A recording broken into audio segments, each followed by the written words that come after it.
Hello again and welcome back to Chris's marathon training. Following on from my first video where I basically introduced myself, I thought I'd just give you all a quick video where I just basically describe my running shoes. Now, this is in no way going to be a review video. It's no way going to be a video where I tell you what you should or shouldn't purchase or why you should or shouldn't do so. But I'll just give you my opinion on what I've got. The first ones I've got are the Pegasus 38s. Now, I had these well before I got into running. For me, they were just a normal everyday trainer.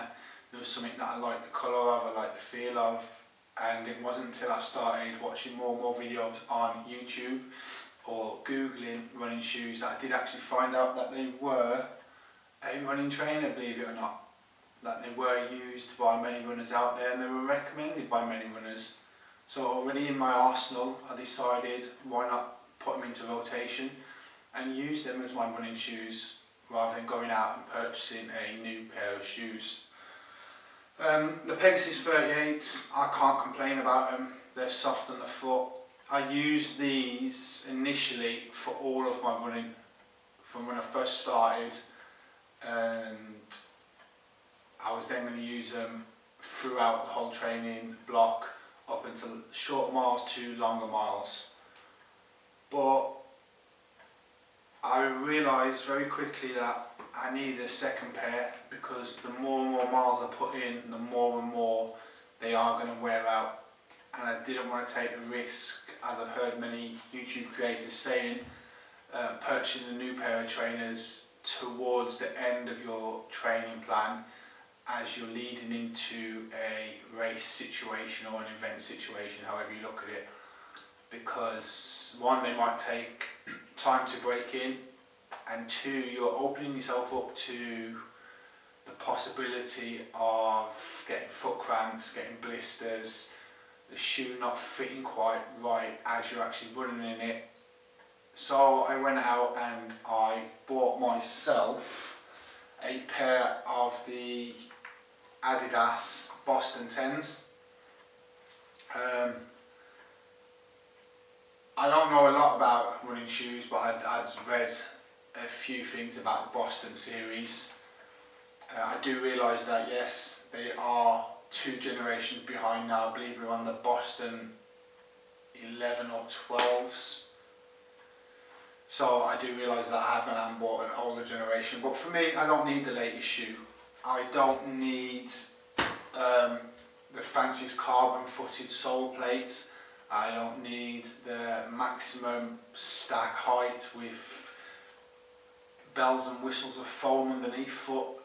I'm not that kind of runner, and I don't believe I'll ever get to the stage where having a full carbon sole underfoot is going to be a requirement for me. Don't get me wrong, in the future I may invest in a pair of them and I may put them into my rotation and use them, but I've always been a strong believer in anything that those sort of shoes, yes, they're marketed to the general public as well, but they are designed with high level or elite athletes in mind, whereby the extra 2 seconds or 0.2 of a second per mile will come into play. I don't believe I'll ever be the level of runner whereby I'm competing for such high stakes that those extra 0.1 of a second are going to matter. I also don't believe that at the moment my running pace is one whereby I would benefit from having a carbon sole shoe. Like the Boston 10s that I've got, I do find with these they are very comfortable to wear, but my only issue I have with them is I attempted to run a 10k in them. Yeah, I believe it was a 10k I ran in them, and the undersole, the underside of my foot and the top of my foot in the sort of front of your foot area, it goes very numb at slower paces. So I don't know if that's a breaking in period with the trainer, I don't know if that was addressed in later models. I've not looked into it, I've not googled it or anything, so it may have been that that's something that they addressed when they released Boston 11. But yeah, I find that slower paces, when I'm trying to do slower runs, these shoes aren't ideal for that. Simply because, as I mentioned, I'm getting numbness in the toe area, the toe box area of my foot, both on the underside, and then it slowly spreads around to the top side of my foot. Now, faster paces, at 5k paces, where I'm doing 25-minute 5Ks and stuff, they feel amazing. So I don't know if it's the trainer isn't designed for slower paces, and as your tempo increases, whether that's when the trainer comes into its own, and that's what that's designed for. Whereas with the Pegasus, I can do everything in it. This will become my more longer distance trainer, so whereby I'm doing my long Sunday runs, or I'm dialing the pace back so that I can get used to running at a slower pace, but therefore carry me a longer distance. I'll use the Pegasus for that. My faster races, or my faster tempo runs, whereby I'm trying to push my cardiovascular system to a level that it becomes uncomfortable, to try and train it then to use my oxygen more wisely, I'll use the Bostons for that. The trainers, they're not that far in. I mean, the Bostons, I think they've got about 25 miles use so far. The Pegasus, again, I'm between 25 to 30 miles use out of them. I'm aiming for, I believe I read somewhere around the internet, about 350 miles you'll get out of a pair of running shoes, and then the cushioning tends to go, but we'll see what happens. I'm keeping a log anyway of how many miles I'm doing in each trainer, just so for my peace of mind I'm able to refer back and look at when they were put into rotation, when they become uncomfortable, and then compare the mileage that I've got logged for each one, so that I can then realistically get an idea of how long this set of running trainers will last me. But yeah, they're my running trainers. As in terms of clothing wise, I've not gone out and bought specific running clothing. I've got shorts and t-shirts that I wear, and that's about it. I don't believe I'll ever wear a running belt. Whether it would become necessary for me to invest in a running vest as I start looking further and further towards marathons, I don't know. I don't know whether the weight on my chest and the potential of water bottle bouncing around will distract me.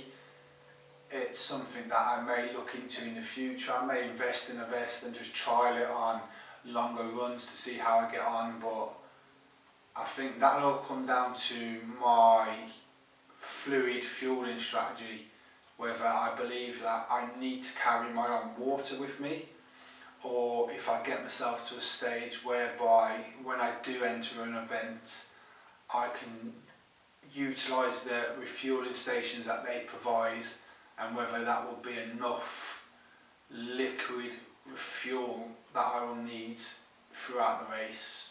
It's going to be trial and error. I mean, at the minute when I'm running about 10 or 15k, I'm taking water with me, but you're lucky if I'm getting 4 or 5 sips of water throughout that run. I don't feel like I need it, whether it's because the temperatures have been a lot milder recently. Although they're humid, they're not as hot as what they were about a month or a month and a half ago, so that could have a major role to play in my refueling strategy.